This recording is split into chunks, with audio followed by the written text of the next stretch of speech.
Open the meeting of August 12th at 5:30. Going into executive session to discuss three items under Mass General Law, Chapter 38, Section 21A3, to discuss strategy in respect to litigation. If an open meeting may declare a detrimental effect on the litigation position of the public body and the chair so declares, that's Marlin versus the Town of Dartmouth, the litigation update, and the rejection of the Cannabis Control Commission of the executed host agreement with Apothel for a retail marijuana establishment at 747 State Road, Dartmouth.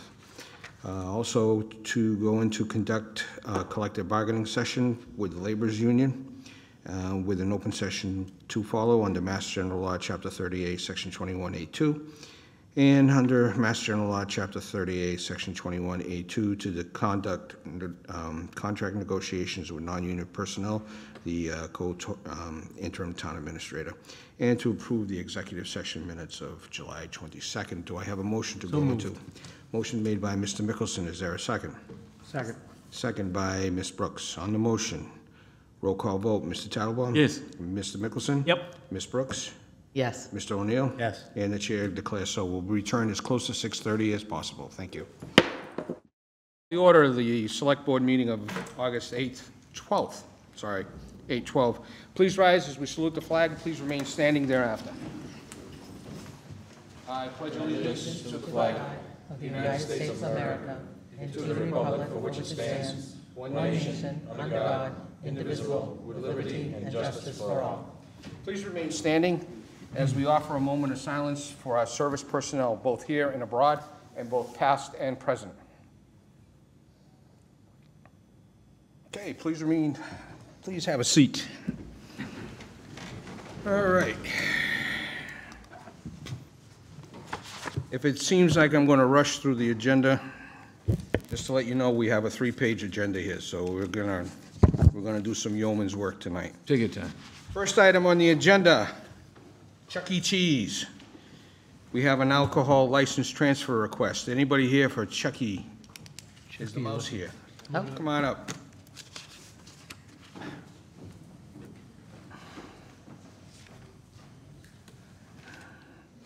How are we doing today? Good, how you doing? Good, thank you. All right, the reason for the change is what? It's a corporation change? It is, yes. Okay. We were just told to just be here, to be honest with you. We were told not to bring nothing, just to be here. No. They're trying to cut down on lawyers' fees. I think that's what it is, Yes, I guess basically. so. So, yeah, okay, I Nice. got it, yeah.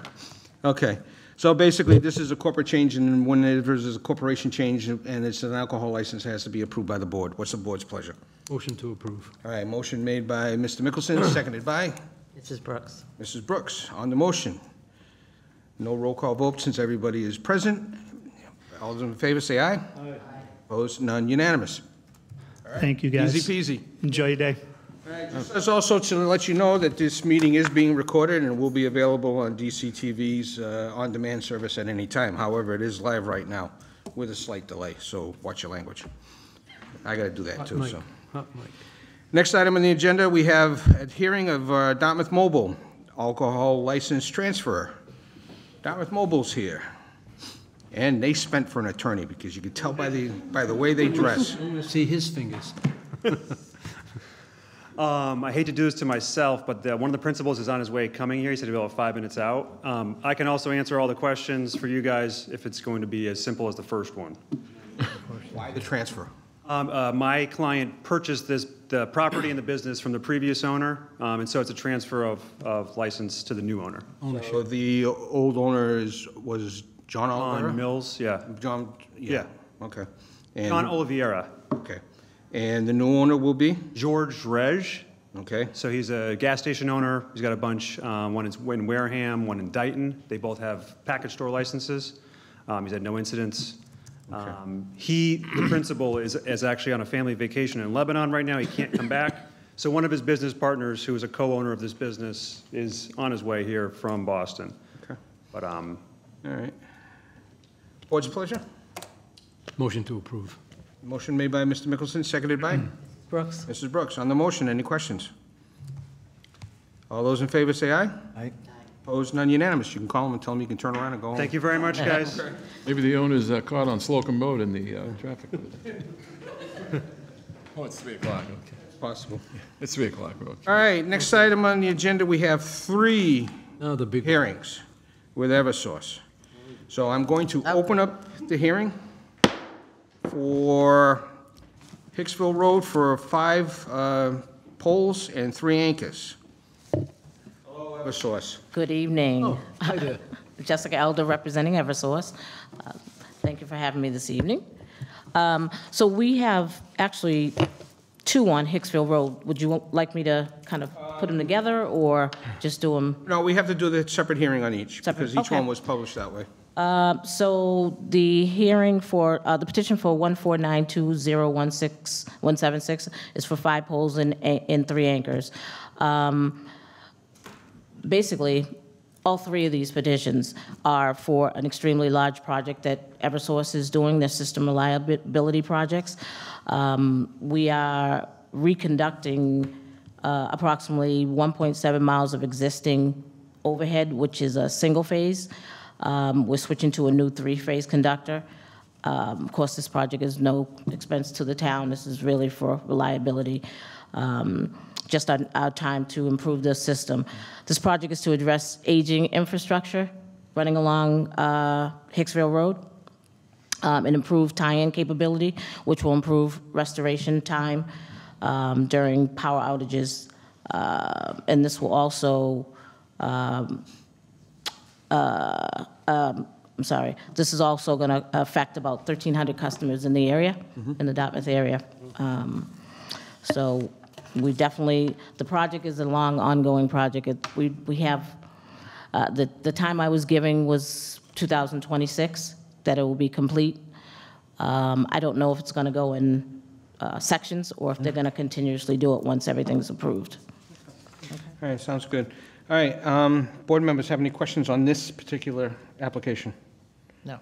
Okay, does anybody in the audience who are in favor of this would like to speak? Anybody in, yes, sir. Have to get up, sir. You have to get up. Sir, please get up to the mic, state your name, address, and, David Goff here. How soon are they going to come back and anchor the poles? They'll do them as they're going along. Okay, Yeah. because pole 21089 is falling over. Is it? And Okay. it's pushing against the wires on my house. Okay. It's going to pull it right off the house. You got it, I'll make a note of that. 210 over 21089. 89. Okay. and, They put the anchor in the ground, they just didn't put the wire on yet. Okay. It's moved 14 inches. okay, we'll make sure Eversource gets that taken care of by Friday, correct? Thank you. And sir, And if they don't get it done by Friday, call our office Monday, Okay, and I will make sure that they get out there that day. all right. Okay. That was my concern. Thank you very much for bringing it. I totally appreciate that. Anybody else in favor of this? Anybody against? Okay, I want to close the hearing on this. Board member on this particular application. Motion to approve. Motion made by Mrs. Brooks, seconded by second. Mr. Mickelson. On the motion, any questions? All those in favor say aye. Aye. Opposed, none unanimous. Next hearing, we have the petition to install 32 poles and 15 acres along Hicksville Road. This is the big one. This is the big one. 32 poles, 15 acres, starting near the Reed Road area. And again, this is the reconductoring of existing aging infrastructure that we're gonna restore, upgrade, should I say. And that was the 1,300 was included in both of those. Right. So all these same. Same location, just same different location. area. Okay. Correct. Board members have any questions on this? Okay, anybody in the audience have any interest in this, either good or bad? Being none, okay, I want to close the hearing. Do I have a motion from the board? Motion to approve. Motion made by Mrs. Brooks, seconded by Mr. Mickelson. On the motion, any questions? All those in favor say aye. Opposed, none, unanimous. Moving right along. Who says government moves slow? All right, next we have the petition to open the hearing for Eversource to install 17 poles and 15 acres on Rockadundy Road. Okay, All right, Next so this is work order 14123769. Again, similar to Hicksville Road, we are reconducting approximately 2 miles of existing overhead single-phase conductor with a new 3-phase to, again, address the aging infrastructure along Rockadundy Road, including capabilities to restore restoration time. 1,500 customers in this area will be affected. Right. And again, Okay. project finish time is about the same. Members have any questions on this application? No. Oh, wait. Ms. Elder, poll number 363-49. I was involved in an accident a while back. It had a pretty good-sized chunk taken out of it. If they could take a look at that. Again, it says okay on the poll, but I think the okay was put there prior to the accident. Is that included in this? Yes. It is, okay. Yeah, yeah. 363/49, you said, correct? 36349, yeah, thank you. Yes, just because we don't want double polls in town. Yeah, we have enough of them. Is that number imprinted on your car, Mr. O'Neill? Anyone else have any comments? Wait. Yes, sir. That was my next question. Anybody from the audience would like to make any comments? Now you can go. Larry Schwartz, 885 Rockadundy Road, and the diagram that we got, it shows putting a pole right on the end of pavement where there's less than a 2-foot right-of-way, and it's right on top of our 4.5-foot historic retaining stone wall. And based on this, I don't know how they can do it without damaging the wall. I have pictures if anyone is interested, but this is the wall right across from Duval's. Okay. And it looks like,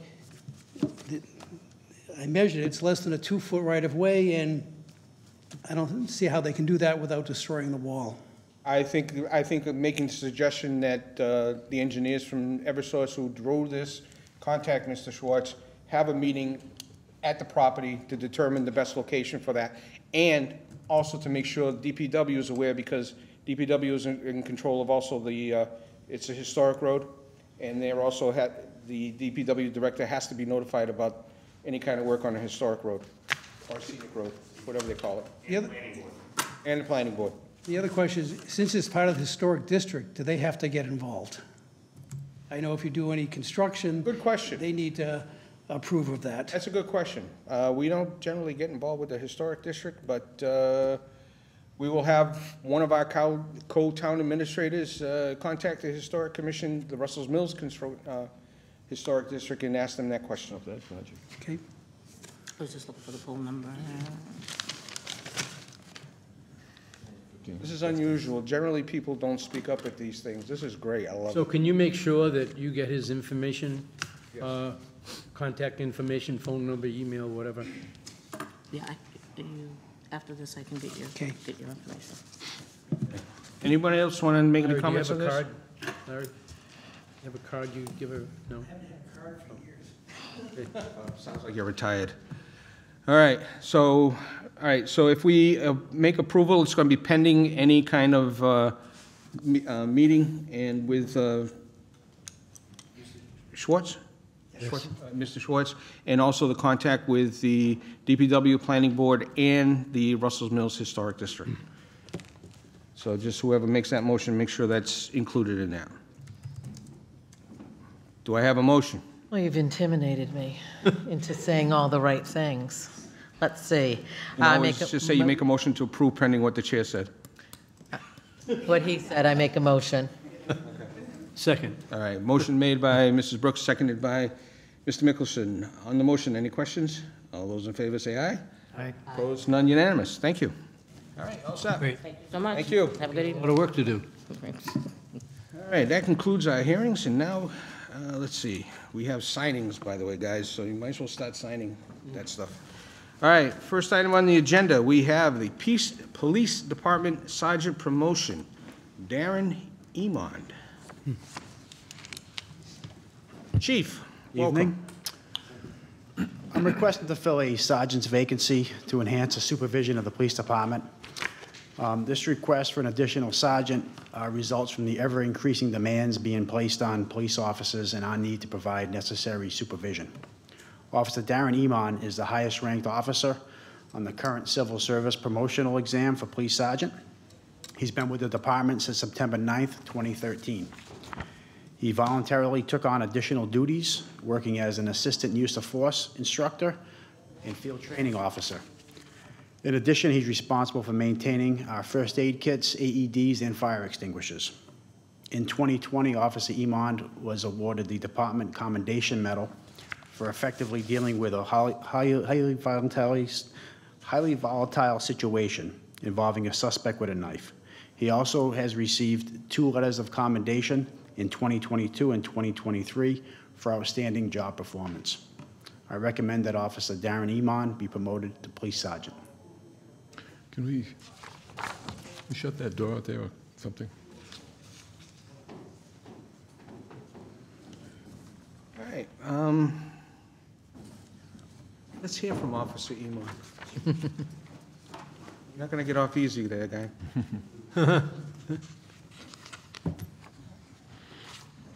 So you ready for this?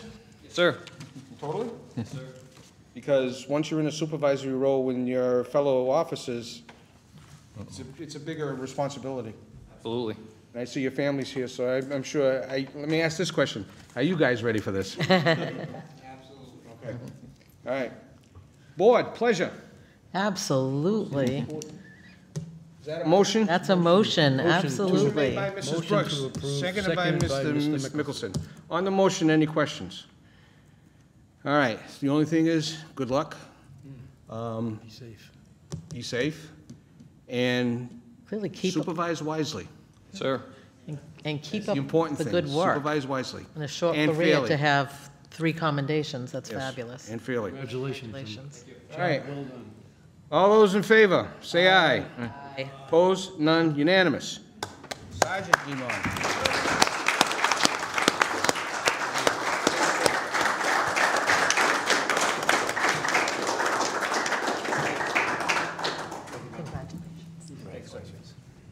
A lot of support. Always nice. Always a pleasure. Were you considered? And just before our line of blue disappears here off into the sunset, I would like to take this opportunity to congratulate Officer Hilchey on his newborn. Oh.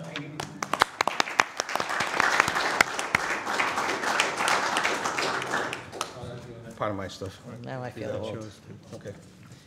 All right, Chief, next item, we have a request for the Sheriff's Department looking to have officers on their department become traffic control officers for their particular facilities, correct? Yes, sir.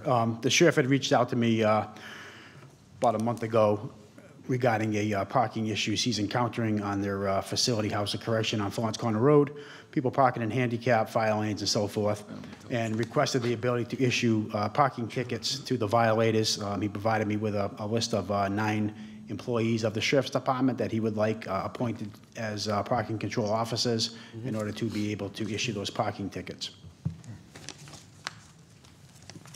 Okay, so the sheriff, it's only going to be for his facilities, correct?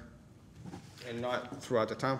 Yeah, so technically, there's no limitation on it, but that's the understanding that we have, that it would be on his facilities, correct?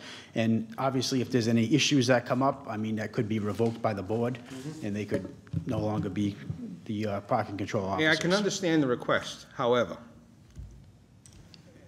they do have facility people, personnel there, and if somebody's parking in a handicapped spot, they can immediately call a tow truck and have it towed, because to be honest with you, a $25 or $50 parking ticket or $100 parking ticket is a hell of a lot easier than a $150 tow, you know. I mean, they do have tow companies that will do it. South Coast Towing is one of them, you know. Any agreement that the sheriff would have, I would maintain it, that would only be on his property that is under the county control.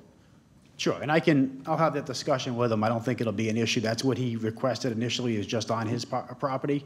I don't think he's looking to have the sheriffs go around town and issuing parking tickets, so I will relay that to him. I wouldn't want them to do that. You don't think it's an overreach?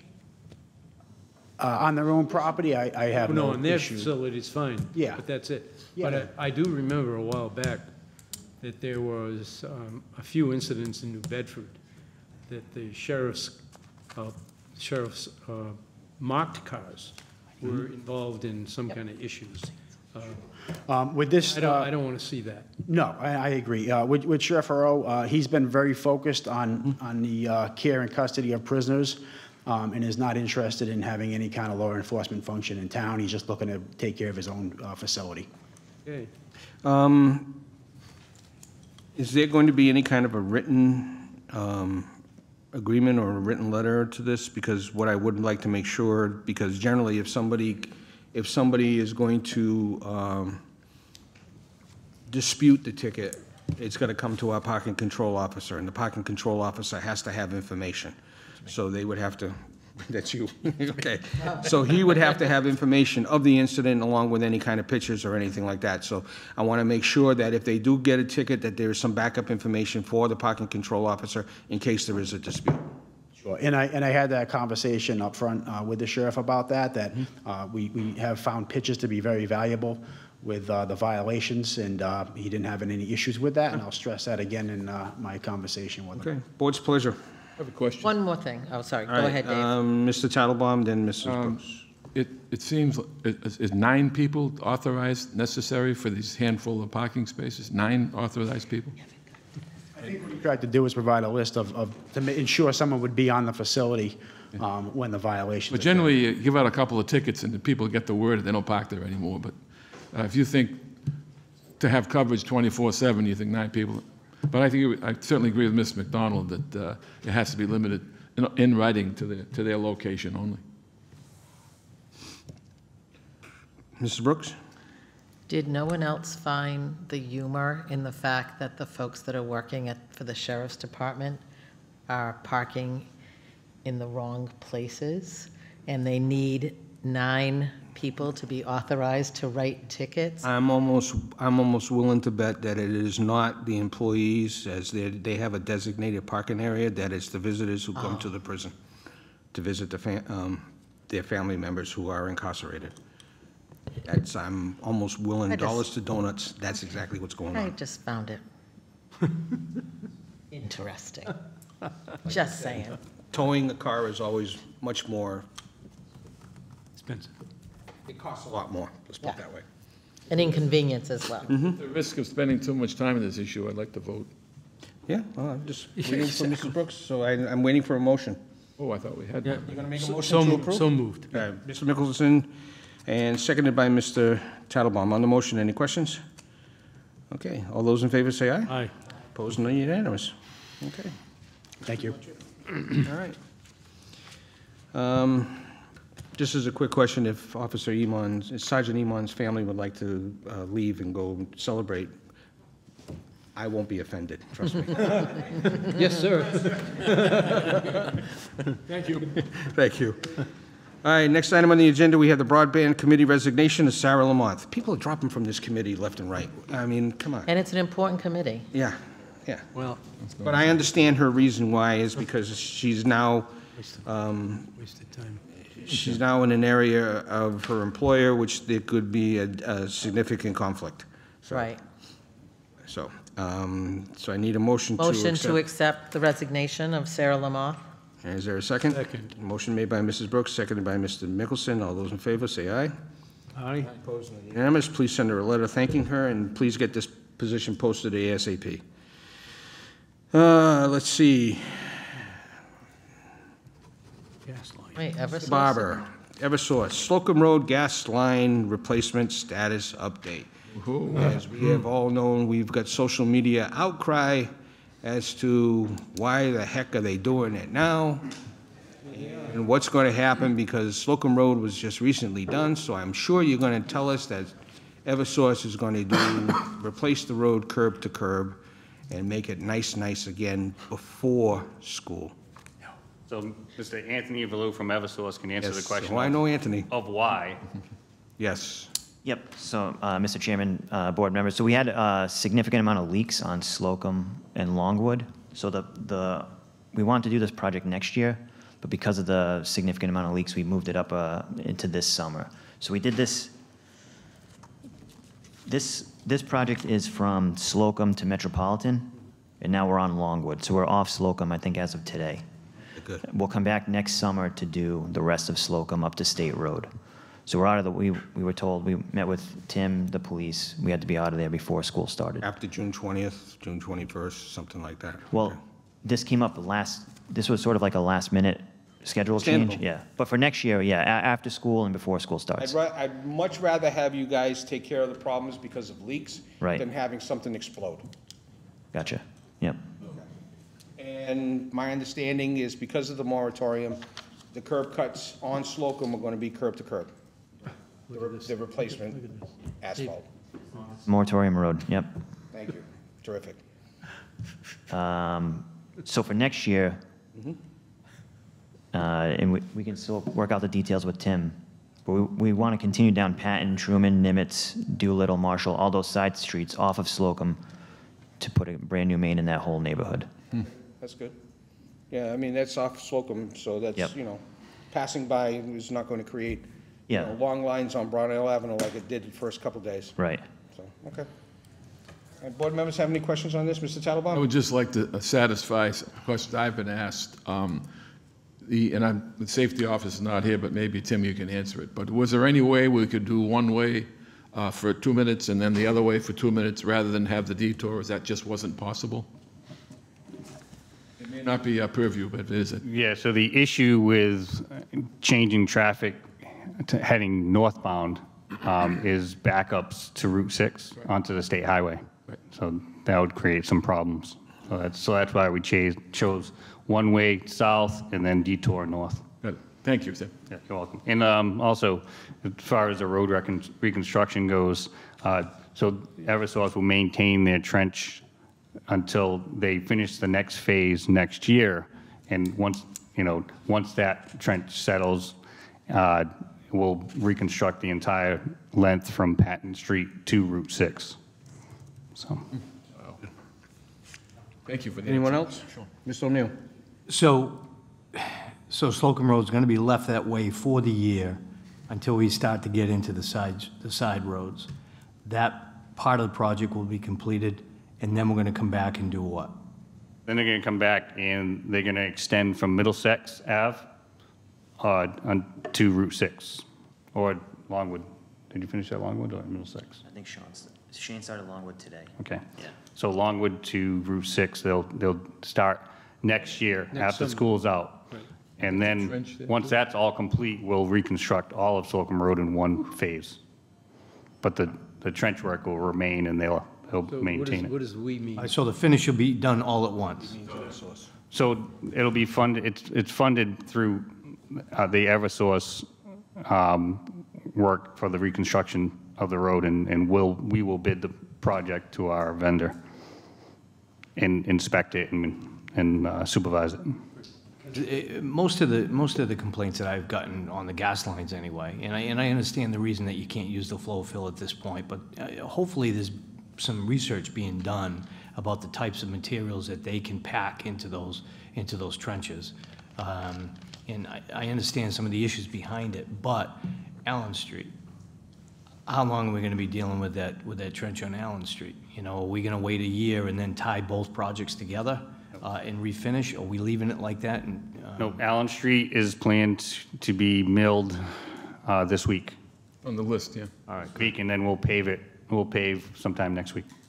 All right, all the way down from the cemetery all the way down to Allendale, or Yeah, to Sable, yes. Sable Avenue? Yeah. Okay, thanks, Tim. Welcome. Anybody have anything else? Thank you. Excellent, thank you. All right. And trust me, Anthony, if we have any questions, we know who to contact. Oh, yeah, and the polls, we'll look into those definitely by this week. Great, thank you. All right. Melissa. Next item on the agenda, we have the election warrant approval. Feel smiley. Good evening. So we have our third election of the year coming up on September 3rd, with the day after Labor Day. It will be our state primary. So in your packet today, you had the election warrant that I'm hoping to have approved and signed so that it can be posted. All right. Members have any questions? No. Do I have a motion? Motion made to approve the election warrant. Motion For made by September Mrs. 3rd. Brooks to approve the election warrant for September 2024, state primary. Second. Seconded by Mr. O'Neill. On the motion, any questions? All those in favor say aye. Aye. Opposed, none unanimous. Okay. Thank you for your time. While we're on the election, I just want to make a pledge or a plug one more time that people who received their postcard in the mail, which when they open up has all kinds of choices, can turn this in and vote by mail for the September election and the November election. They can. They should have, those have been out for quite some Yes. time, and they should be getting them in, because everybody who has requested between January 1st and today has been mailed their ballot already. So we've sent out about 5,200 ballots. I've already gotten my ballot. So what's So that the date? What's the reason- date? Oh, sorry. The date of what? Yeah. The The election? the last day you can get these mailed in. 5 days prior to the election. It is, it's, yeah. Mailing them, so we're talking about a couple things. The postcard, the date is on there, that their deadline. 26th. The date for me to receive your ballot is by 8 PM on September 3rd. Okay. We cannot accept them after that. There is no time, it can't be put in the mail I must have it in hand. Ballots can be dropped off in the town clerk's office, in the silver box outside, in the box outside of the town clerk's office. Postage is paid. We recommend you send it United States Postal Service. You can walk into the town clerk's office and hand it to them. You may not bring it to your polling location and give it to your poll worker on the day of, and that frequently happens. It cannot be, it's illegal to be accepted that way. And if you'll indulge me, I do want to make sure people know that early voting begins on Saturday, August 24th, here from 9 to 3, and it will continue the 26th to the 30th from 8:30 to 4:30 here at Town Hall. So people have many ways in which they can vote. There's also absentee if people were not going to be available on the day of the election. Okay, terrific. You already have 5,000 voters who are going to vote by mail? We have sent out more than 5,000 So ballots, correct? most of those people will vote? And what percentage of that, of the total, is it? So we haven't had this experience before Right. because this is a relatively new law. Unfortunately, it's far lower than you would expect. What? Lower. The amount of The people? percentage that we receive back is far less than you would anticipate. So those people wouldn't vote at all? Not That's the- necessarily. So the beauty of voting by mail is you can get that ballot, and if you decide you don't want to vote by mail, you can spoil that and you can vote in person. Whatever ballot we receive first and accept into our system is how you will vote. But you So- can't bring in the mail-in ballot into the polling place. No, because there's a checks and balances. We're checking those in within the state system to ensure that people are only getting their one vote. I know there's lots of worries, but the state has definitely perfected the system, so that's why you may not hand it to a poll worker. You would, even on election day, still need to bring it over to the town clerk's office. So you stand by the security of the process that? I do, because we're working many, many nights and hours. I will say that I had lots of town employees helping me, Alda Green, Alda Raposo, Kelly Thompson, Sue Gonzalez, Michelle Vieira, Magnolia McComish, all helping me to get my ballots out, staying till 7, 8 at night so that we're getting people their ballots out quickly. But there are a lot of checks and balances. So that's why even with that postcard, when Mrs. Brooks is talking about filling it out correctly, it's imperative that people read the instructions because I can only by law do what it is that's being requested. So for these primaries, if you are an unenrolled voter or what people call independent, you must pick a ballot, and that frequently we're seeing people not pick which ballot they'd like, and they're getting no ballot. So we hope that people can really, it's very, very clear the way that the state has put that postcard out. If you don't return your postcard in September, you can expect that the state is going to send you another postcard to give you the opportunity to request for November. But there are 3 ballot types that will be on our website: Democrat, Republican, God bless you, Excuse me. bless you again, and Libertarian. Thank you for making our elections as honest as they are. We're working really, really hard at it. Oh, you are. Thank you. It does state right on the card what party you have. But if you're unenrolled, your card is going to look slightly different in which you're going to pick. So if you're enrolled as a Democrat, your card is going to say that that's what you're getting. If you're unenrolled, you're going to have a choice of 3 boxes: Democrat, Republican, Libertarian. Independent is not a choice. I know that people think they're independent. That's really unenrolled, and that just gives you the option of which ballot you would like. This will not be an issue in November. November is 1 ballot, and all of the parties will be on it. This is also a state election, so we're voting for, it's a primary, so we're voting for offices like our county commissioner, our state legislature, and so those are the offices that you can expect to see on that ballot. So it's a little bit different. People, I think, might be a little confused because there's so much excitement and anticipation of November, but we still have another election prior to that we're focused on. I'm going to give you one more chance to tell us, if I receive this and I want to vote in the September election for a party that is not that I'm registered for, tell me how I go about changing my party prior to the day of that election. So you're not going to write it on your postcard and send me a little note, because I can't change it that way. So if you got a card and it says that you are registered Democrat, that's the ballot you're getting. If you think you want a different one, you're going to need to come to the town clerk's office or go to the Secretary of the Commonwealth's website, and you're going to need to re-register to vote and change your party. And you must do that prior to 5 p.m. on Saturday, August 24th, because that's the last day for us to register to vote or make changes to our current voter registration. Are there any questions or any possibilities that I haven't asked you about tonight? So there are Covered them all with all my samples. I know. Our residents are amazing at helping me to find all of the flaws in our system, but it seems overall that people are working really hard to get themselves in a position where they can make some really good decisions. Again, we're very focused on this state primary that's coming up. I know people are excited for November, and there'll be lots of information coming out closer to that date. As far as new postcards, there will be the books with the red cover that will give people information about the questions in November and all of that. And not that that's not important, but our focus and our energy right now is making sure that we have a really successful September state primary. Thank you. Great work. Keep up the good work. Thank you, Sarah. Good job. All right, next time on the agenda, we have the Greater New Bedford Refuse Management District Operations Update. Okay, Gary? So, thank you, Mr. Chairman. Both Chris and I had the opportunity to visit the facility.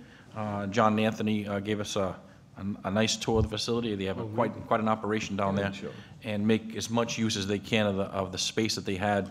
And we had kind of asked them to come back in and just give us an update on what. My name's John Beauregard. I am the chairman of the board.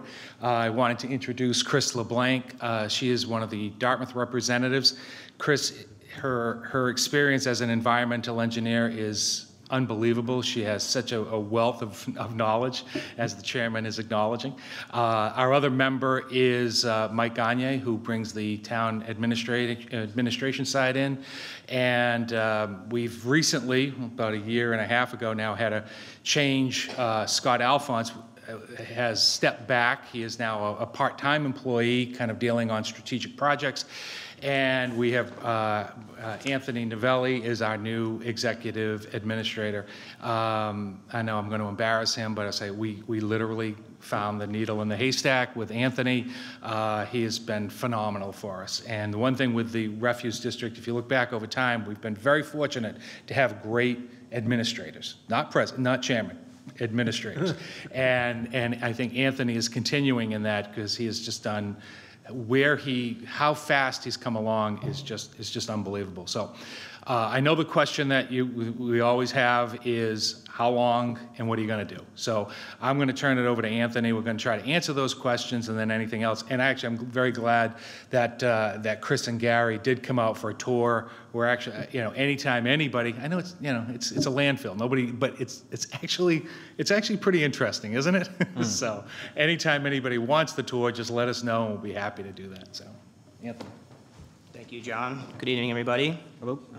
I did prepare a short little PowerPoint. I think we sound interesting as waste nerds when we say the landfill is cool, but I would second that. I would also voice, as you spoke about committee members earlier, that the town of Dartmouth has some great representation on the board between John, Christine, and Mike Gagne. Is very good representation.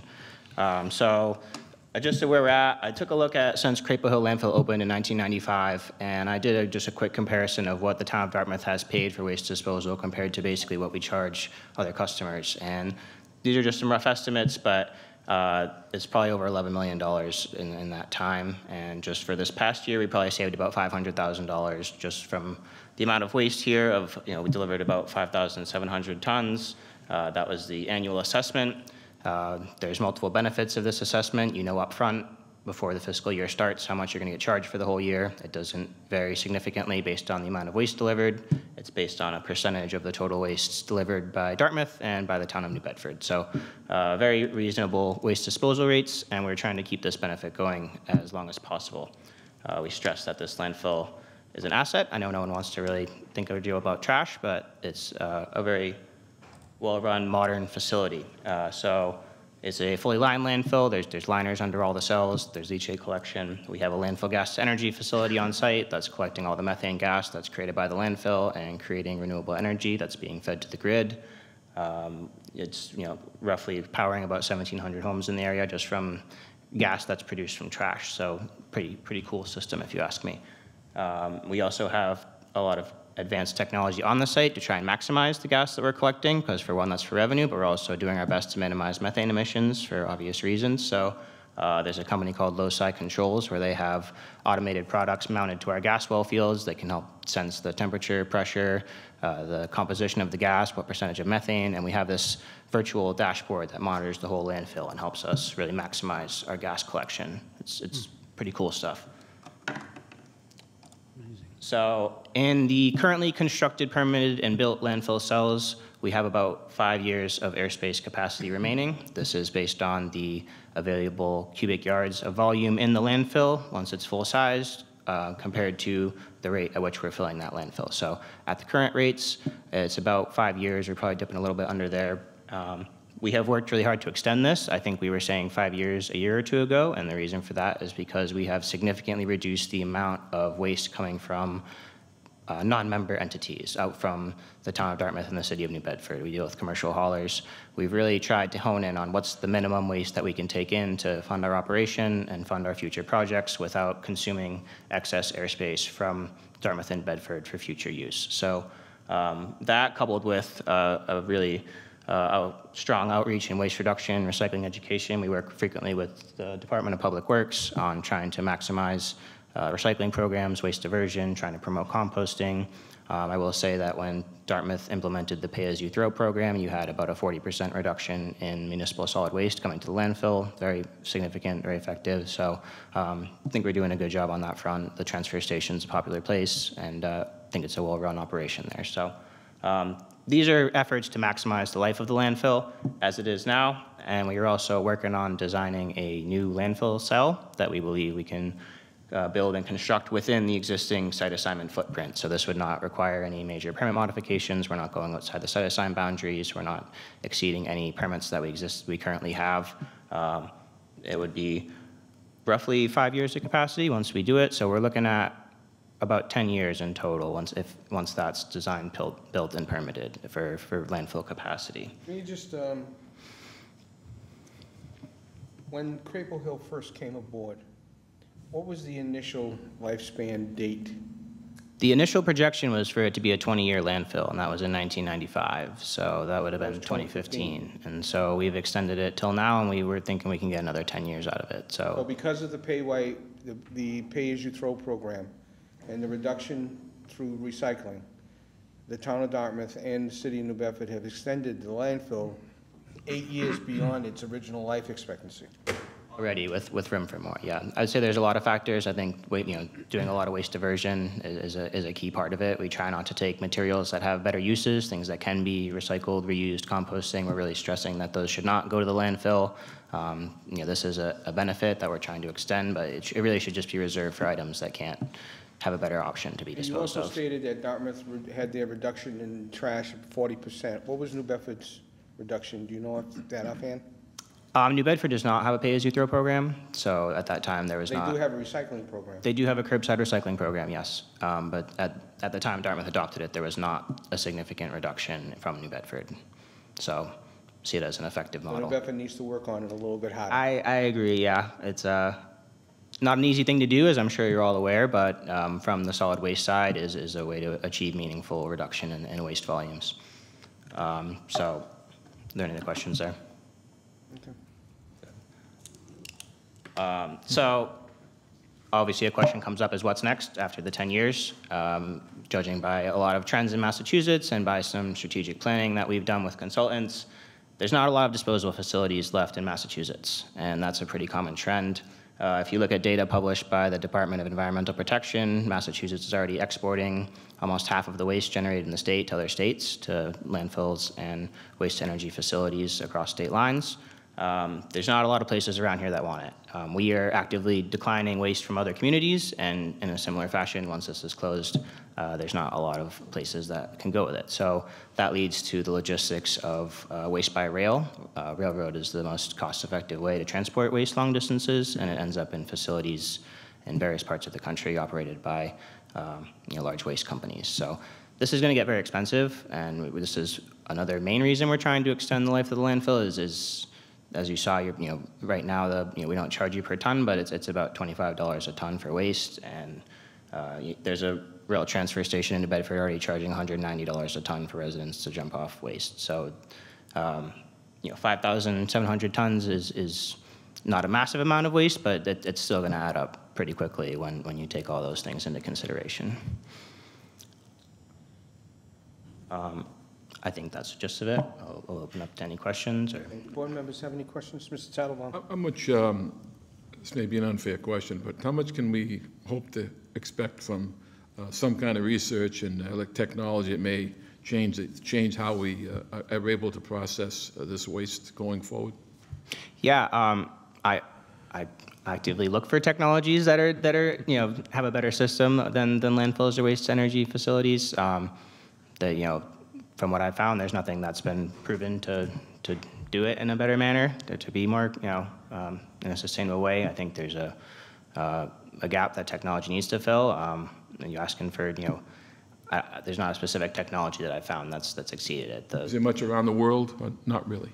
There's for some streams of waste, there's different technologies, but for handling a mixed municipal solid waste load, I haven't seen anything that can take the whole mixed bag and process it in an effective way. I just wanted to share one thing. I just wanted to share one thing because you may read about it in the paper. I know it was in the Fall River Herald.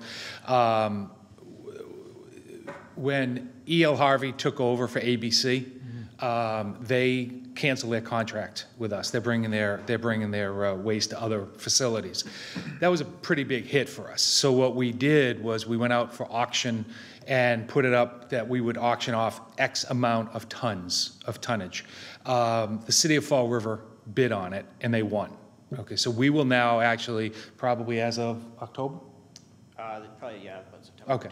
We will be taking waste in from the city of Fall River, okay?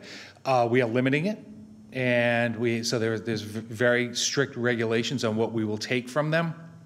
But at the end of the day, it was a business decision. We still need to fund for that new cell. We have post-closure things that we need to do. It was pure and simple. It was a business decision. I know sometimes people in Fall River, we can't do business with Fall River.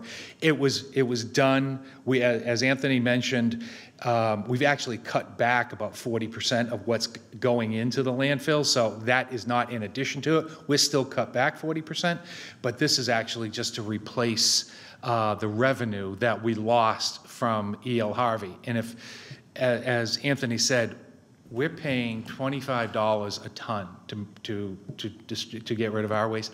Fall River's contract was $116 a ton. Wow. So that was going to be my second part question. I know there's two new companies, the National. So you were faced with a decision. You needed an X amount of income to pay bills, but you also wanted to minimize as much as you could to extend the life of the landfill. Exactly. Exactly. Right. And Fall River's logical because it's close by for them too. so. Yeah, it was actually, from what I've seen and read, they're thrilled. They were very happy with the deal. It's a good deal for them. And that is the going rate for commercial haulers. It wasn't like we, stuck it to Fall River. I don't want you to, that's the going rate. So that $25 is as good as, it is as good as it seems for New Bedford and for Dartmouth, $25. I had One more. sorry. I understand that New Bedford, we have limited capabilities, but it seems like that their inability to properly recycle is putting more in the landfill than they have to. Yes? Yeah, I'd say yes and no. They do have readily accessible recycling to all the residents. There's weekly curbside pickup collections and a 96-gallon cart, and we do a lot with recycling education outreach in there. In theory, it's in their best interest to tighten the recycle program, but they're really not doing it. But in the long run, it'll affect their ability on that landfill because we're going to run out of space. So it is in our best interest as a town to try to maybe be a team player, maybe being naive here, to work with the town. We have other issues with the city of New Bedford as well, and we could put them together and sit down and actually talk about the reality. If they don't do something better, we're all both going to be in trouble because they're going to run out of that landfill. Maybe we get another 5 years on top of that. Maybe it's naive, but is that fair? No, that's fair. I mean, I think the pay-as-you-throw program was a great testament of what can be achieved waste reduction. I will also point out that one of the reasons that the town's cost is so low is because we have these deals with these commercial haulers that's generate a lot more income. So we were always talking about what's the sweet spot, how much how much can we reduce it while still keeping the town's costs very low. So we don't want to hear that, but if there was increased assessments gradually, we could cut out commercial waste, and that's another way to extend the life too. So I think working with the city on waste reduction efforts and encouraging pay-as-you-throw is So worthwhile. we contribute 5,700 tons. The city of New Bedford, how much is 20? So of the member communities, Dartmouth does about 15%, and New Bedford's about 85%. So that comes out in the assessment. That number that you saw was 15% of the total assessment, and that's Thank how you, it's Mr. Chairman. calculated. Okay. Mr. O'Neill? Mr. Chairman, Anthony, I did have a chance to talk with John about this in detail a while back, and the fact that we have the ability to potentially add to this this area with an additional cell is great for the town of Dartmouth. The one question that I always have for you is, what do you need from us? We know that you're going through the Mass DEP and EPA application process, and if you can just touch on exactly where we are in that process, if you're running into any difficulty. But one of the things that we thought of requesting from Buzzards Bay Coalition, DNRT, is to be prepared. Be prepared with a list of acreage that we've been able to protect in this area, in the town, and also projects that we've backed for protection to help with your application process if need be, just to show the federal government that we're trying to be good stewards. So the question, I guess, would be, what do you need from us, if anything, right now through your application process to secure the additional cell? At this time, I don't know if there's anything. We did engage the Conservation Commission and the Board of Health to just start talking about the project, any concerns they might have, get some input. The new cell may involve minor impacts to wetland buffer zones, which would require Conservation Commission approval, and it may go to that down the road, but we're not quite there yet. So at this point, we need to finalize the designs for the new cell and get it through the Department of Environmental Protection, and then it would come back to the town, and at that point, we could probably engage. And we can advocate on both the state and federal level for you also as a town, because this is paramount. This is big. Absolutely, yeah. Thank you. Anyone else? Yeah, thank you very much. Great job. Thank you, John. Good evening. Next item on the agenda, we have a request from Fire District 1 for the use of the fuel trucks. And my understanding is that agreement has already been made between the DPW and Fire District 1, if I'm not mistaken. For the fuel. For the fuel? We have someone. And it is in writing, correct? Okay, thank you. What are they paying for the fuel? I'm not sure. It would be whatever department, whatever the fuel prices is as of that day. So all departments get billed on what they use for the set price that we pay. So there's, you know. Want to weigh in? So it's always a moving target. Well, the last correspondence that we did receive was from Paul Pacheco and a representative from the fire district saying that they would, initially we were going to invoice the district, but the agreement was reached to go ahead and supply them with fuel. And I believe it's only on a temporary basis. It's, yeah. Right, while the While they reconstruct, yeah. Okay. At the same rate as is being charged to the other Do you know departments. how much Correct. fuel they actually need per month or per week? Or do we have any of those numbers? I'm not sure on the apparatus that they're fueling. I guess it's based on per call if they're using it more than Of course, yeah. some Yeah. other times. Yeah. It's all dependent on that. But we can probably check on an average and get back. Yeah. District 2 and District 3 have their own tanks. Right, they have their own access. Yep. Yeah. But District 1 is, the Due to fire their station is construction. being worked on. Right. So they're not going to have access. Okay, thank you. All right, so next item is the Paid Narrum Heritage Trail kiosk location request. Good evening. How you My doing? name's Andrew Langhauser. I'm with the Pathways Committee. I'm here tonight to seek your approval to relocate the Peyton Aram Heritage Trail kiosk, which was located right next to the fire station in District 1 on Cleveland Street. Apparently, it was taken down pending renovations of the building. We're looking for a new home for it. We are proposing that we'd like to put it outside the Maritime Center at the corner of Bridge Street and Water Street. All the dig-safe parties have cleared it, including DPW for water and sewer. So this is the last stop to move this project forward.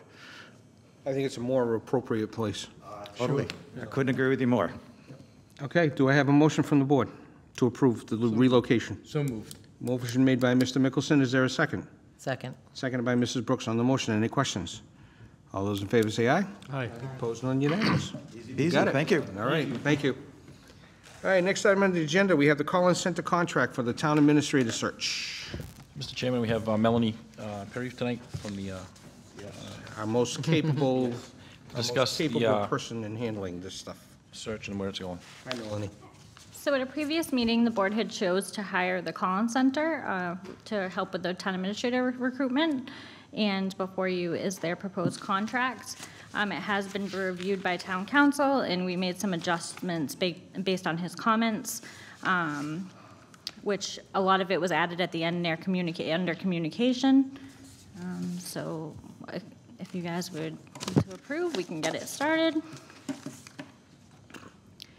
Okay, so they're looking at, the timeline is approximately 4 months.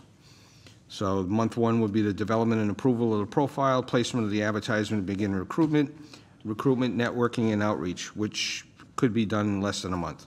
Month 2 is the recruitment, networking, and outreach, meet with the screening committee to establish the process, set the dates, determine the questions, compile the resumes, and distribute the resumes to the screening committee, meet with the screening committee members to determine which candidates to interview. The 3rd month, which that could also be shortened also, the interview the candidates for preliminary interviews with the screening committee, perform reference and background checks, and then finally, the finalists announced and interviewed by the select board. So the contracts that I have, are these the ones that, excuse me, it sounds like a moron. Is this the contract that was looked at by Anthony with all, okay, And that's the updated version. okay, all right. And we just got that today. Yes. The corrections today, yeah. Correct. Right. Yep. All right, board's pleasure. Motion to approve the contract. All right, is there a second? 14,000, is that what it is? 14,000. Yeah. And that won't be paid to them until the services are completed Correct. and we've hired Right. somebody, so. Second. All right, motion made by Mr. Mickelson, seconded by Mr. O'Neill. On the motion, any questions? Question. Mr. Tattelbaum. I know we talked about this once before, and I don't know if it's appropriate or not, but I am, once again, very concerned that if the pool is inadequate, I think it should be addressed at contract time as opposed to when they come in to talk to us, is what is their strategy if the pool is inadequate? Well, I have a feeling that that would be part of the discussion once we get the resumes to see what's going on, and that'll be part of the,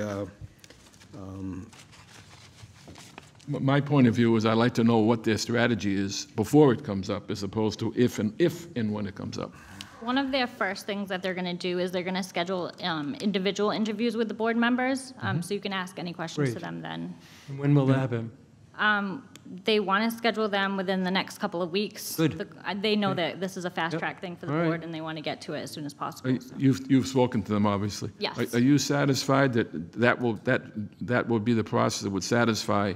I think it's particularly important because I'm concerned about the pool of, a potential pool. Yes. That'll do the trick if we do it on these individual, so if we all agree that it's important that they will make it part of their strategy? Yes, I believe so. You're, okay. Great. Thanks, Melanie.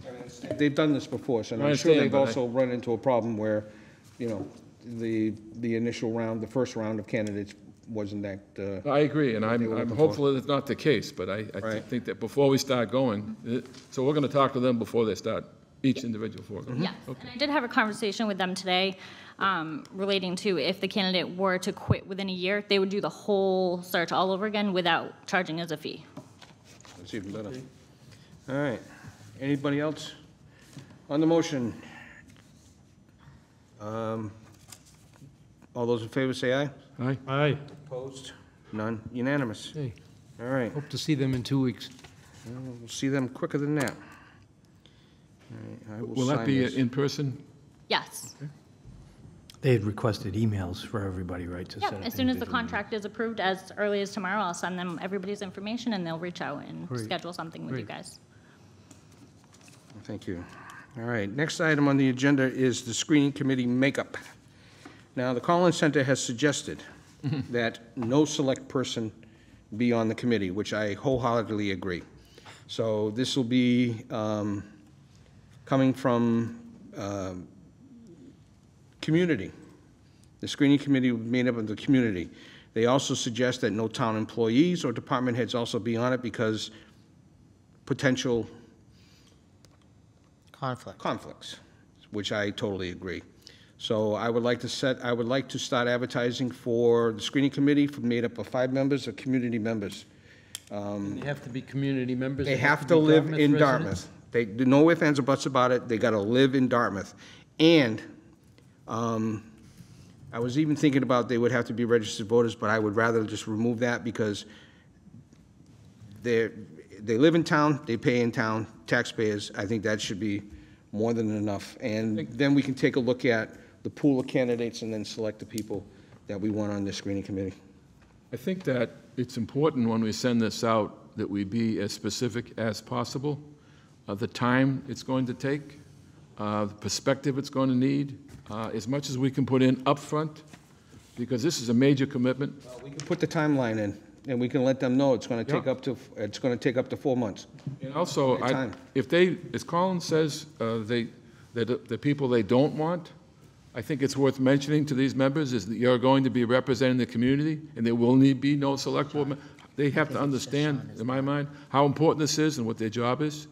Because I think it's a great idea, but I think as much as we can put in that letter out to the. Yeah, so I can come up with a very detailed charge. I can send it to the board Great. beforehand if you guys would like. Okay. I will, Melanie and I will work on it, and then we'll send it out to the board for a quick review. And But then, if you do, just do a quick reply to me only. Right. Nobody else. But if there's any disagreement here, I'd like to hear it now, because in terms of how this be a broad. Well, we have to see document. what we're looking at first before there's any kind of a disagreement. So let's get the first, Talking about disagreement about the concept itself, as opposed to the usual, sending out a little note and saying we need to look. Well, I think I'd like to ask that in the, while casting the net, that we ask the interested people to include boards or committees or their connection to work in the town, because I think it would be nice to have a variety of perspectives. Okay. Longevity in the town, new to the town. What's the number they think they want? 5. 5 people, I think, is sufficient. Anything more than that, then it becomes Sideshow. crazy.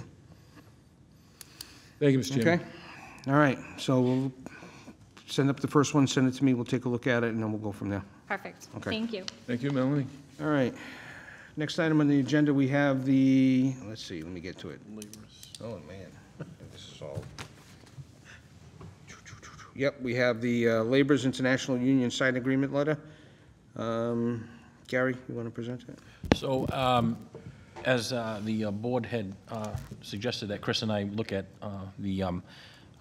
the vacancies in the DPW and what we could do about maybe filling those gaps, what we did was we went out and worked with Denise, our HR director, and looked at some comparable communities, and we're able to adjust the salary range for a lot of these individuals.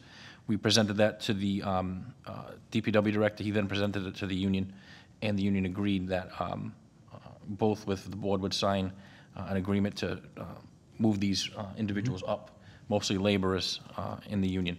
So we've had the presented to tonight, and just for the board's approval. Okay. And as a result, we've already had two hires of this. Was it one or two, Tim? One, we had two, and I think one. So we interviewed, two candidates came in. We interviewed both. One is looking at kind of coming in possibly in September, which would be fine, you know. When you know. So the other, I think they're going through the motions through all the screening and everything to get them working as soon as possible. Okay, so we need a motion to approve the agreement. Motion to approve. Because the board has taken an action on this is just a public notification that we Okay, did in all right, fact. so we move have, forward okay, with it. so we've already done it. Okay. All right, motion to approve. No, we've already done it, so we. Good clarification. Mr. Chairman, Take action. Yes. just one thing on that last agenda item, because this is, the screening committee is going to be an official town committee, you may want to vote to establish it pending the charge. Okay. No, I think let's do the charge. We can do the charge and the committee at the same time. We're meeting in 2 weeks. We should have that taken care of in 2 weeks. Sounds good. It's not like we're going to get a whole bunch of candidates right now in 2 weeks, so, okay. All right. All right, next item on the agenda, we have an ARPA update, funding allocation update. Gary and Tim. Yeah, Mr. Chairman, the last meeting, we updated the board on some of the final projects that the DPW is looking at. We also looked at the other pool of money that we had, which was the federal money. This is the county money, and Tim can brief us on the last couple of projects that we've submitted. Sure. So from the county, the current balance is just over $392,000 remaining. That includes the existing projects that haven't been approved yet, which is the 579 Westport Road project for $2.5 million, and then the school HVAC project for $664,000. We just had a water pollution control facility generator project. It was advertised. It came in about $53,000 under budget. So we have to refund that money back to the county. So that project should be awarded this week, and then we refund that money back to the county. So that'll bring that balance up to about $445,000. What was that for, Tim? That project was the upgrading generators at multiple pump station sites for our water pollution control. Yeah. It came out, what was the price? $53,000 under budget. Well, it was 53 under. It was about just under 400,000. Yeah. Page 99 in our packet has a breakdown. Yeah, I see. Yeah. I got it right Yeah. here. So with the balance that we have, and you know, there's always a possibility that the other projects may not get approved. So I've included about $950,000 worth of additional projects that I'm looking for the board to bless so that we can move forward, so we don't have any delays. If we have to submit one of these projects immediately, we can submit them. I have submitted a couple of the projects as they are part of existing projects, because the county doesn't like to approve any contingencies to a project. So we have our belt filter press project at the water pollution control facility on the compost side that needs about an additional $48,000 worth of materials and labor. So we're in the process of submitting that project. And what's the other one? So we also have the biofilter blower project with 3 VFDs. We had approved 2 biofilter blowers, and now we're looking at replacing the variable frequency drives with those, as well as a 3rd blower. We had another project that upgraded a failed switchgear breaker component, and they had approved that. So we're working on advertising a full upgrade of all of our switchgear components. It's a tough one because they don't make those breakers anymore. You know, they're over 30 years old, so it's kind of a custom job. It's a $215,000 project. We have our water pollution control grit screening rebuild, and anybody who took the tour of the facility, it's the facility that's up high that all the grit and materials get screened out of the effluent as it comes into the plant. There's 2 of them, and we need to rebuild those. That's about another $99,000 per item. And then we have a couple smaller ones. We have a Fonts Corner Road insertion valve at the pump station that we have metered through purchasing water through the city of New Bedford. That's a $55,000. Then we have a water pollution control odor control pump motor, and for $40,000, and then the water division SCADA upgrade for $200,000. Mr. O'Neill. So Tim, are there any applications that you were concerned with that you'd like to have gotten done, but they've become too difficult to get the applications processed or approved or anything like that? I know that Dartmouth and North Attleboro have gotten an extension from the county, and I guess they're under some pressure too, because their window is starting to close also, right? Yes. So what I would hate to have is that we've had to bypass an important piece of what you think is integral to the extension of this sewer treatment plant because of the process. You know, do you feel that we've gotten, the best use of these funds for the projects that you really need done? Yeah, I think so. We're upgrading a lot of key components of the plant that are old that can be upgraded at this point. Without a full plant upgrade. We've upgraded all of our UV ultraviolet bulbs, which was a huge cost to keep that. Because still nobody making those bulbs, huh? Other than Trojan, nope. They hold the the patent. So, unreal. And then the belt filter presses that those are really in rough shape. So getting those upgraded, it's a great So there was, I remember spend. on the tour, there was one section where, I think it's when you talked about the building up top, right? The grinders, is that what those are? The building up top, kind of in the middle of the facility, Yeah. the smaller building, that's where all the grit screening is. That's screens, okay. So that's where all the effluent comes in. That's where it gets metered.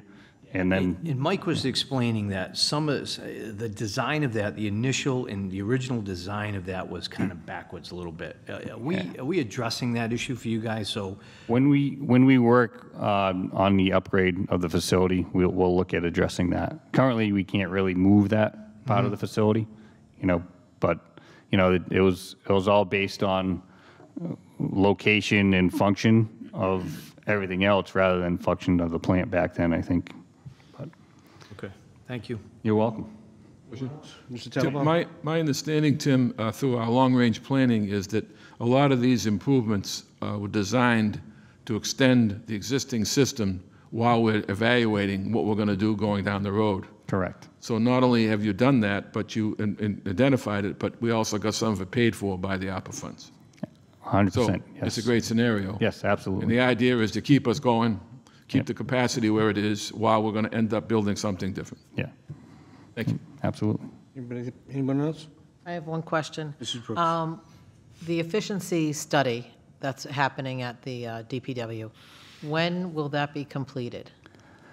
They're trying to get that completed by the end of the year. Year meaning December? December, yeah.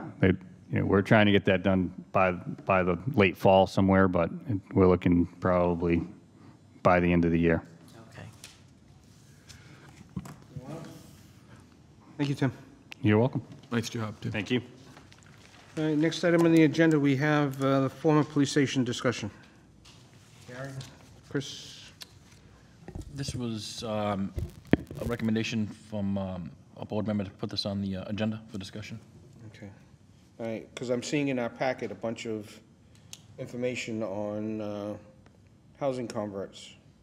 So I'm assuming, is that part of the discussion? Yes. Okay. I forwarded this information from a session that I had attended. I had discussed it previously, and the folks who did the presentation and are listed here have done other municipality conversions of town or city properties. I think it would behoove us to inquire. They made it very clear during their presentations that they can look at a property, see, they are primarily looking at converting these properties into housing, and they would look at the property and see if it will convert to an appropriate number of units where it would be fiscally responsible to do the conversion. And they would look at it, and if it is something that they feel we won't get enough units to make this a possibility, they will inform us of that. Okay, so how many different firms do you have in here? There were 3 firms that presented. Okay. Good. Mr. So Chairman? Coalition for a Better Acre, Capstone Communities, and Causeway Development. Okay. All right.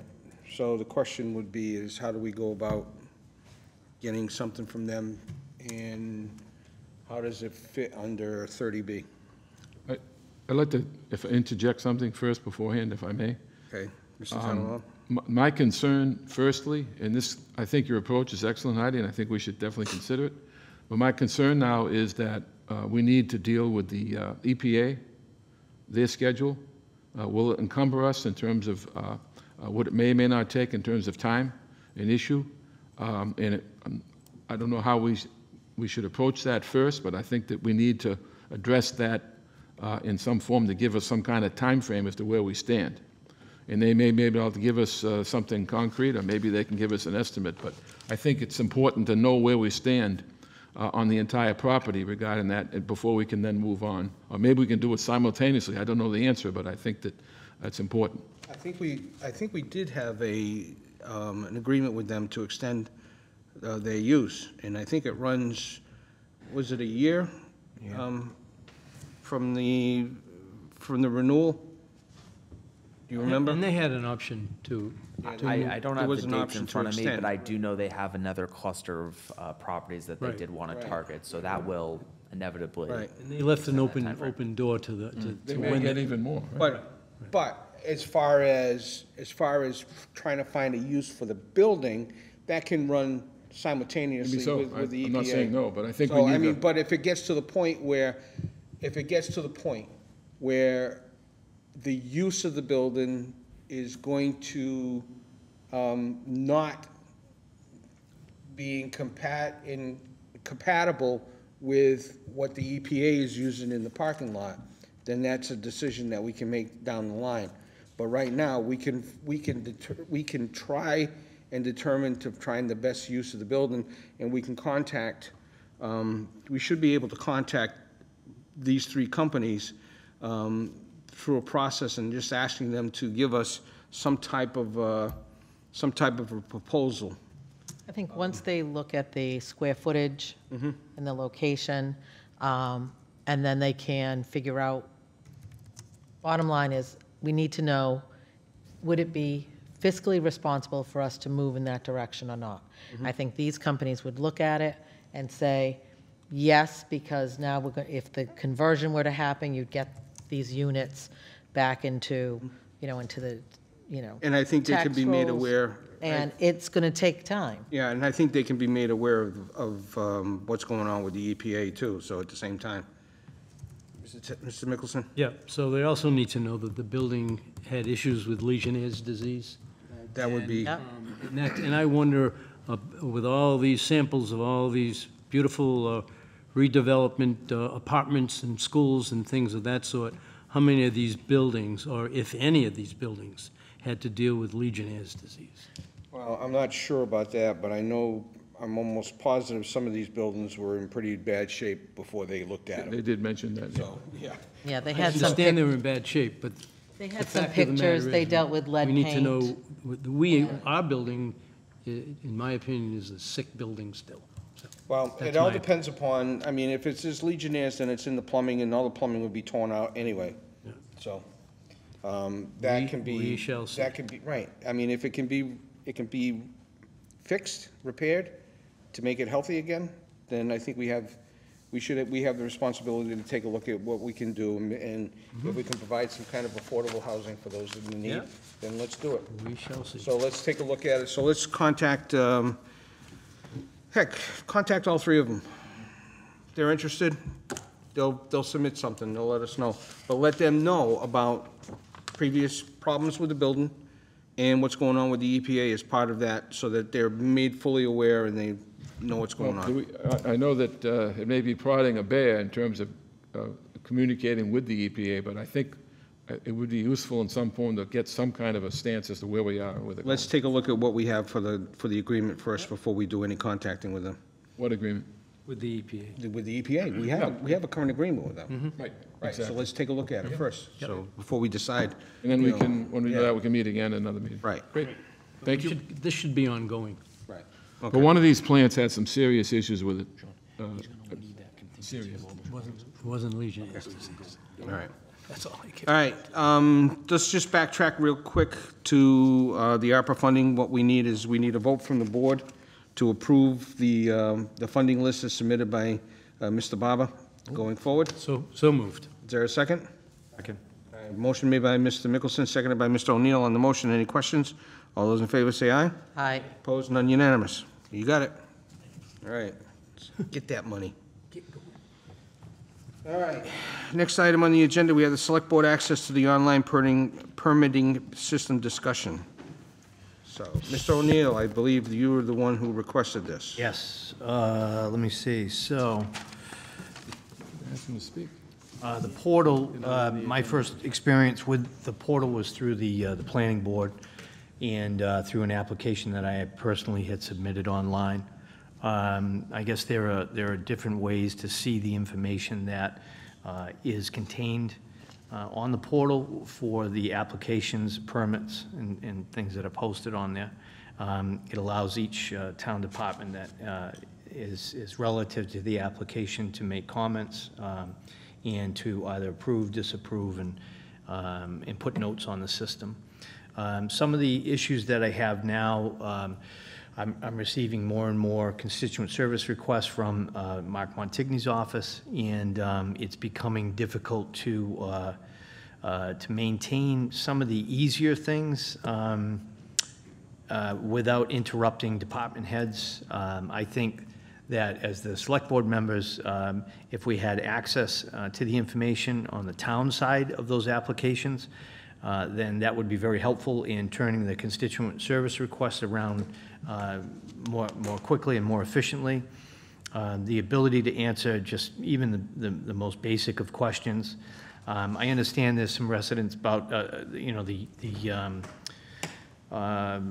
releasing certain information that are in there, in particular comments and notes and things like that. Or even commenting on any applications as a select board member. My only suggestion to the board would be, if we do gain access to the portal, that we would be under the understanding that there would be no notes or comments allowed by select board members because of the chance of violating the open meeting law. So, and we know we want to avoid that at all costs. One of the other things that really kind of I keep driving Chris nuts about this is my, representing the select board to the planning board, and looking at the applications, if we're going to have some type of representation from each member on certain boards in town, it would be very helpful to have access to the portal also. As long as we're not, again, commenting, putting notes on there, using it as basically a reference tool for the applications that have been presented. I think I've got 4 or 5 constituent requests right now going around. I had one that I sent over to the building department, and I'm just running blind. I'm not sure exactly what's going on with the complaint itself. And I'd hate, as these requests, and I'm sure you get them also, it's just the nature of this type of position. I'd hate to have to go to department heads on each and every one of these requests. They're bogged down quite a bit enough. So I'll open it for discussion. Obviously, Mr. Chairman, you'll keep it open for discussion, but I'd like to come back and make a motion after hearing the concern. At this time, generally, if somebody from the public has an issue and they contact me, I try to point them in the right direction as to where to go for the information and who to talk to regarding, whatever's going on. And there has been times when it has to do with applications and some of the permits that they've requested. But I also tell them that if they don't get a response from them by a certain time to get a hold of me, and that I will contact, the department head or the person involved in that to make sure that they respond. One of the things that I'm a little concerned about with us having the access is there's a lot of personal information in there from the people. And I'm not saying that, it could happen, but there is the possibility of some of that personal information getting out there. And the problem is this also that I see. People think that this board has the power to do a lot of things in town, and we don't. We're basically a policy-making board. We try to guide the town in how our individual ideas mesh with the town and go. But as far as the ability to tell people what to do, it's very limited. And I see where this could possibly go wrong or go sideways real quick with anyone. And I'm not saying you in particular, Mr. O'Neill. I said down the line, maybe, 5 years from now, if everybody still has, if there's the access, who knows what could happen. I just think that the best way to handle these type of requests would be for us to send an email to respond to the person that this is who they need to talk to, and that if they don't get an answer, to get back to us right away, and that we will contact the department head in consideration. I can give you a case in point. A case in point, we have a neighborhood situation where there is a renter, and the renter is dealing with automobiles and creating all sorts of noise. Person reached out to me. I told them who to contact, and then I followed up myself. And right now, that's still a situation that's being worked on and being dealt with. But it's being dealt with, bringing it to the awareness of the people who work in this town, I think is very important. Getting into the permitting process and getting into somebody's permits, I think is just a little bit much. the board gave me access to do common vic permits and one-day licenses. And I do look at what the situation is, and I do look at what, you know, what the sound of the town department heads, just to make sure that everybody, because by the time it gets to me, all I need to do is just click on a dot just to say it's complete. But I think what you're looking for is a little bit different than that, and there is some concerns and discussion with Anthony, with town council, that there could be problematic with, especially with open meeting violations, and I want to totally avoid all that. I understand what you're looking to do, and I think every one of us here who have been here understand the frustration in not getting something done right away.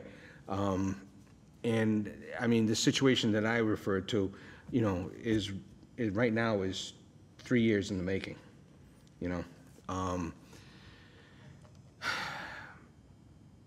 I'm just not sure individually. I myself would not want to have that type of access. That's me. I can't speak on behalf of everybody else. Mrs. Brooks? I just wanted to say that I think Mr. O'Neill makes a good point going back to, we have talked about having members of this board liaison to other boards or departments, you know, so that we can bring information back to this board on how things are moving. And so I think I'm looking at that lens.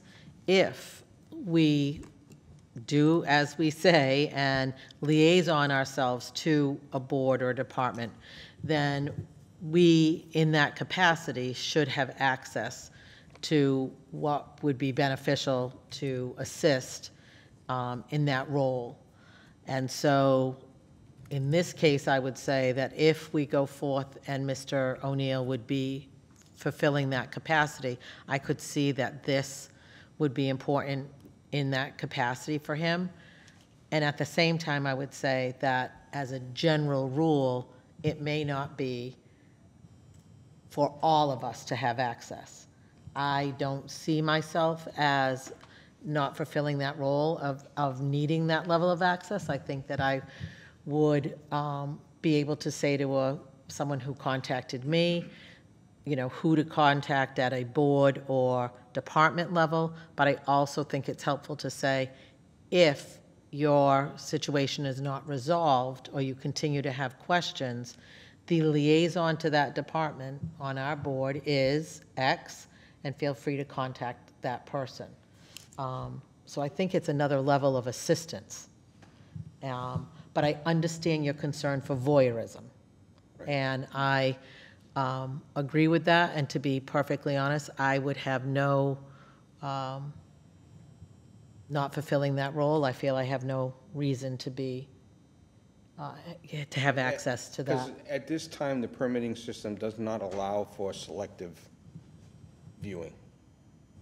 You look at, if you get access to the permitting system, you look at everything. You look at every single building permit. You look at every electrical permit. You look at every gas, plumbing.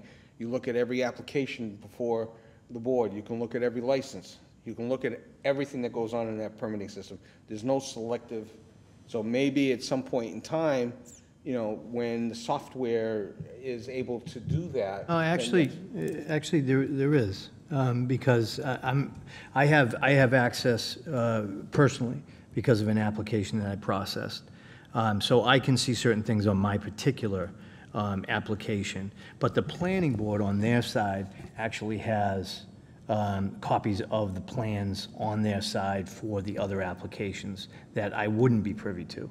Right. So, you know, I get a call on an application that's been around different boards. In particular, my concern as a planning board is to be able to go back, because now that I'm on the select board, I lost access to the planning board plans.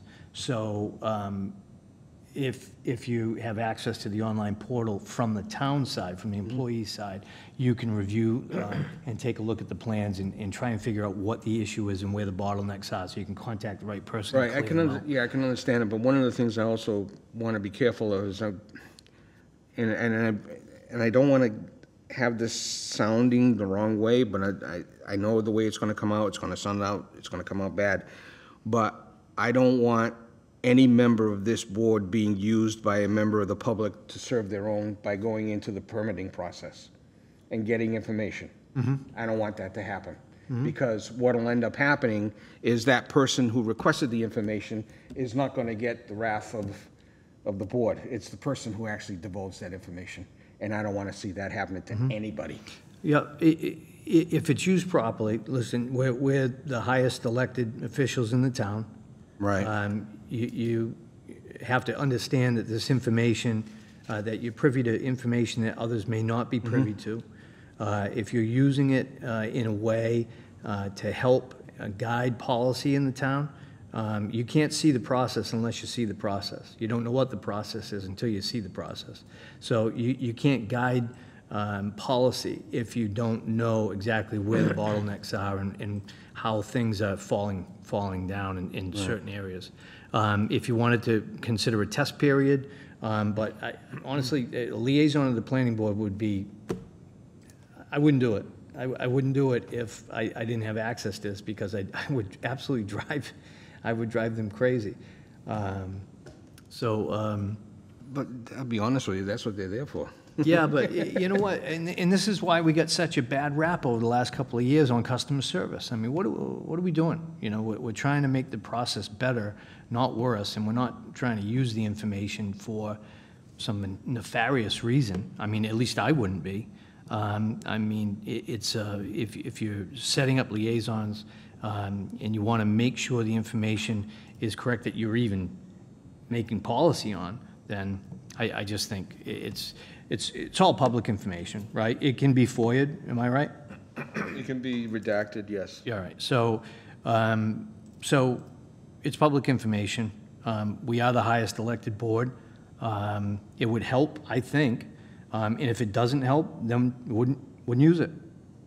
So that. Mr. Mickelson?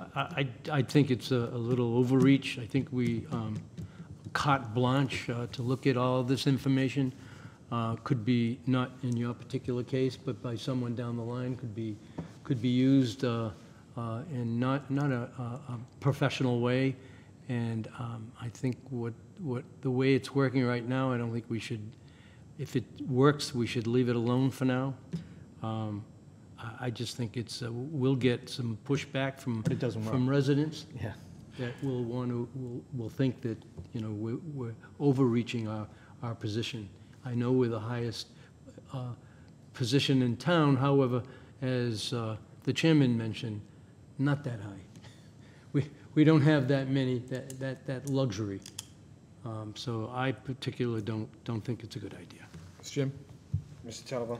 I'm going to give it a different perspective. This board is privy to extremely private and sensitive information, and it's our obligation to keep it that way. We're talking about information that Mr. O'Neill would have that's public already. I'm coming from a different perspective, and I said this to the planning board when they were here. We have an opportunity now with a new director coming in and a member on our board who is a former active member of planning. If he's going to use this to help and do the work of the planning board individual basis, I don't think that's what Mr. O'Neill has in mind. I would like to feel that down the road, our planning board can not only do the day-to-day work of individual projects, but look at what is most important from a high bird's eye view of town, meaning the master plan, what's important and priorities in town. And if that is a tool that Mr. O'Neill can use to help us bring back to us to say, this is what's really important, we need to change, and set priorities, and I'm all in favor of it, because I think now's the opportunity to strike with the planning board, with a new member, a new director, and a new TA coming in, that we can really do something different. Because let's face it, planning and the master plan is everything about where this town's going in terms of future. And I think we need to look at that on a much bigger basis. And if he thinks the tools that he needs are there, then I'm all in favor of doing it, and we do it on a test basis, and maybe we come back in the spring or January and say, how's it going? but I think that we have an opportunity that we should take advantage of. Well, I don't think Mr. O'Neill's looking for policy stuff. He's looking for individual permitting stuff. You know, when somebody calls him, or somebody calls Montigny's office, and they in turn call him and say, what's going on with this? He wants to go into the permitting process and find out what's going on. So that's not policy. That's each individual application. So, and that's, you know, what you're talking about is something entirely different than Agreed. what Mr. O'Neill's looking for, and it's something I'm that can be actually discussed. looking at both, Sean. I'm looking at both. I'm looking at trying to guide policy for the board going forward with whatever you can glean from the system and how it's set up now, for sure. I mean, you would obviously want to make things better, not worse. You know, less sticky if possible, and that's strictly on a policy basis that comes back to this board for recommendations to either the building department or the planning department, or, you know, these are the things that you notice when you're looking at the approvals and declinations and the checkoffs from each department head and things like that. I think that goes to the policy. And then on the individual cases, I'm sure there'll be specific cases where basic answers can be seen on the portal where I wouldn't have to contact a department head in order to get those questions answered. I just think it would streamline the process a little bit better. I mean, listen, you've got to use your head. You know, you're not going to use the information in a detrimental way to the town. That's not your position. That's not what you're there for. You know, Well, but, I think if we're going to go that route, then we have to have an in-house policy for us, for our board, as to what information we can and cannot use, or, you know, or what we can and can look at, and what can and can be done about it. So, In this particular case, if it's possible that only Mr. O'Neill can be privy to private information, and then that would be great, and I'd be in favor if that's the case. I can test that, Mr. Chairman, for a certain, for a narrow window, if you like, because I believe in it. I think we can use it to try and help the town, help the citizens, try and make the process better. And if that works, then great. If it doesn't, I'd come back to you and say, shut it down, we don't need it. well, I'd like to, all right, but I would like to have at least the parameters set up beforehand, just to make sure that people are aware as to what can be done. So I'm going to charge our two co-town administrators to come up with something for us. Well, Mrs. Brooks' point, if we're going to establish the 4 or 5 key committees in town where a liaison, we're going to be representing, this is just one of maybe 4 or 5 that really could mean something. And I think the rules should be established, and I think they'd be pretty similar to each one's job. You're privy to very private information. You're not here to do the other committee's The work. other thing, too, is I don't mind, you know, setting up liaisons are fine, but liaisons basically is just a listening board, and not to interject, you know, not to interject your personal or the board's personal into the operations of that department. You're there to listen to the department and what to do to help them, to assist them, not tell them what to do. That's part of the charge. That's right, and I want to make sure that's all set up so there's a clear understanding, because, you know, I'll be honest with you, you know, when you go into somebody's backyard that never had anybody in there before, they get defensive. Well, our job, we are limited in policy issues with these committees. I've always felt our job is to show some leadership, to get in the room, to listen, and then come back and try to some guidance as to what the big picture is. And how do you do that without listening? And you don't have the power to go in and say, you can't do that. First of all, you don't represent the select board. You're there you have to go back to the select board and report. So that, and that's the policy you're talking about. But if we have the policy set beforehand, everybody's going to know how and where we're coming from. Yep, pretty cut and dry, and it doesn't have to be a 10-page document. And that's a good question. Parameters. Yeah, it's probably the same parameters that the employees have, right? So, I mean, you've got an assistant town planner. When you look at that screen on a particular project, you've got access to the plans that have been submitted, updated. and you kind of get an idea of what the process is and where it is in the process. And if it's working for all the departments, if it's not working for the departments, that's when I think it comes back to a process issue, and you can All come right, back so and say, I think at this point in time, let's see what the parameters are, what they come up with, and we can discuss this at a further time. Okay. One other thing, Mr. Chairman, it might help us to, View Permit and OpenGov is a large platform amongst multiple communities, amongst multiple states. There must be some kind of guidance that they could probably give us, or Yeah. some other communities that The are town able. of Amherst has 13 members on their board, and they all are gigantic liaisons, and they have a rule, right? This is not reinventing the wheel. Right, It's instead of out there. recreating the wheel, maybe we can get a policy from another Short and community sweet, absolutely. that shows that. So I'll work on that with Chris. I just, one comment on that as well is, so we'll certainly go back and we'll look at that draft policy, what functionality the system has, and what we can do, obviously, to accommodate the board. The last, I think, comment I'll just make is that when it comes to operational efficiencies in the day-to-day operation of the town, Gary, myself, and our staff, we're always looking for ways for operational efficiency, and that's what you charge us to do, is to manage the day-to-day operations. So, any concern, problem that the board at any point in time brings to our attention, we are working with departments to, remove log jams and help our constituents. So, and we'll continue to do that. All right, good. All right, so to be continued. All right, next item on the agenda, we have the interim town administrator update, which we really don't need to do because we already took care of that. Old business, anything Are you sure under? that- No, do they have anything to fill us in? I'm sorry. Go ahead, your update. Thanks, Sorry, Mr. my apologies. No problem, Mr. Chairman. So both Chris and I held our second department head meeting. We had a preliminary discussion on the fall town meeting and advised departments to start submitting any warrant articles that they may need. I held the first CIPC meeting, discussed the strategy for the fall town meeting, capital articles, and an updated grading criteria that we want to use this year, going from 1 to 10 priority to a ranking of 4, and whether something is, critical, life safety, a concern. The departments will receive the CIPC memo on 8/19 for the fall town meeting. Both Chris and I were starting the preliminary discussions for the FY26 budget. We both agree that it's crazy we just finished the FY25 budget, but we both agree that the process should start sooner than later. And right after the fall town meeting, I'll start organizing that with the finance committee to start that process with them. The building department has 3 new members. We're excited to have them on board. Andrew Gomes is a part-time electrical inspector, John Barinati, part-time building inspector, and Jimmy Pappas as our full-time building inspector. Really? Jimmy boy. Oh, Jimmy Cultural boy. Council had their monthly building committee meeting, and the final design should be complete for review by the select board in early October. Good. People are gonna be very impressed with our building department. Yeah. Between Randy, Jimmy now, yeah. Looking forward to that. We'll be fine. Yep.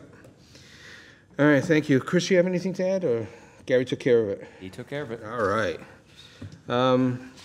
Just as an FYI to the community, Gary's over on to my right, so the next meeting, Chris will be over here. So everybody has an equal shot at the big chair. All right, old business. Do we have anything on the Blitz Corner?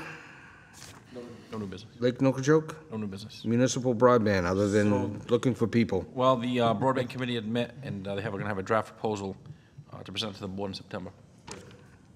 And Mass DEP Title V. Okay. Minutes. We have the minutes of July 1st, July 8th, and July 22nd. Any questions on the minutes? Motion to approve all 3. Motion made by Mr. Tattlebaum and seconded by Mr. Mickelson. On the motion, any questions? All in favor, say aye. Aye. Opposed? None. Unanimous. Select Board updates. Anybody have anything? Mr. Tattlebaum, you have anything? I've spoken enough tonight. Mr. Mickelson, you have anything? Well, I have, it's under information, but I'll wait, see if anybody has any updates. No, go ahead. So, last Tuesday, I had the privilege of my TV program for DCTV called Your Town. I'm sure everyone's watched it over the years. All the time. All the time, and on and on and on. I had District Attorney Quinn, Police Chief Levesque, and we talked in length about elderly abuse. And it is ongoing, it's out of control in a lot of areas. If you'd like, go into DC TV under Your Town, and you'll see the program, and it's very, very informative. All right. Great job. Mrs. Brooks, you have anything? No, because I spoke on the election when Sarah was speaking. Addiction Day. Yes, I do, thank you.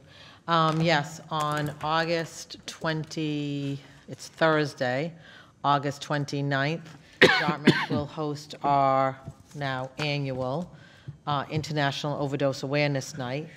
We're going to hold it actually right out front, in front of the town hall that evening. We have a couple of speakers who have been touched by addiction, in particular overdoses. We have a sibling of an overdose victim, actually two. We have the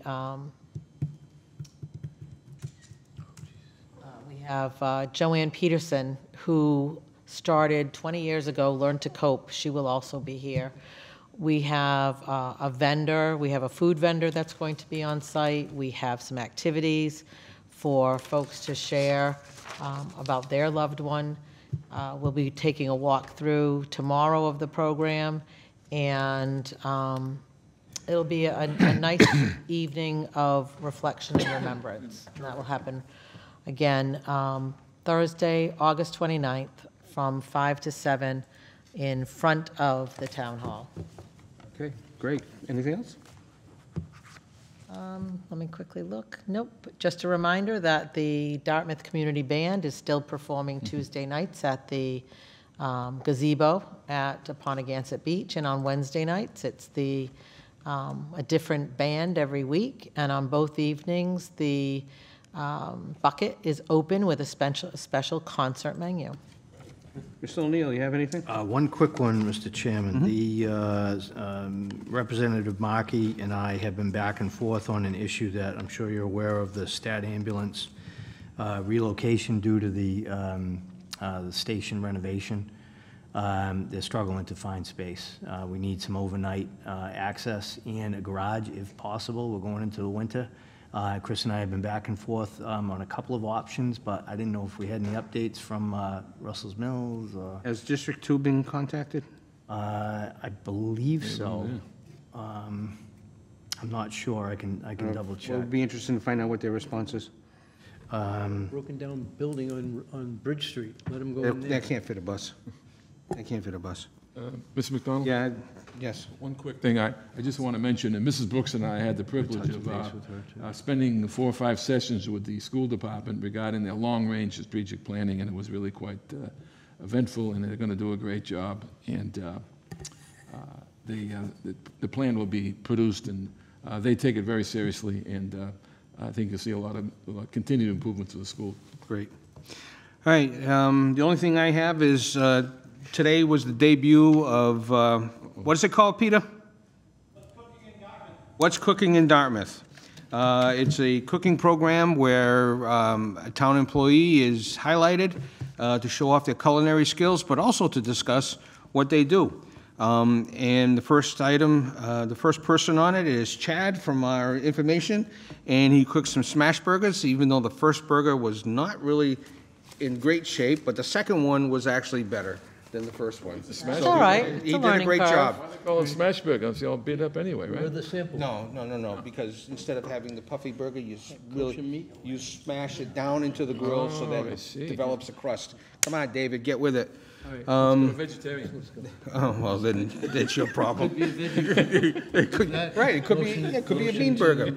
So do I have a motion to adjourn? Please do, yeah. Motion made by Mr. Mickelson, seconded by Mr. Tattlebaum. On the motion, all those in favor say aye. Opposed, none unanimous. Good night, everybody.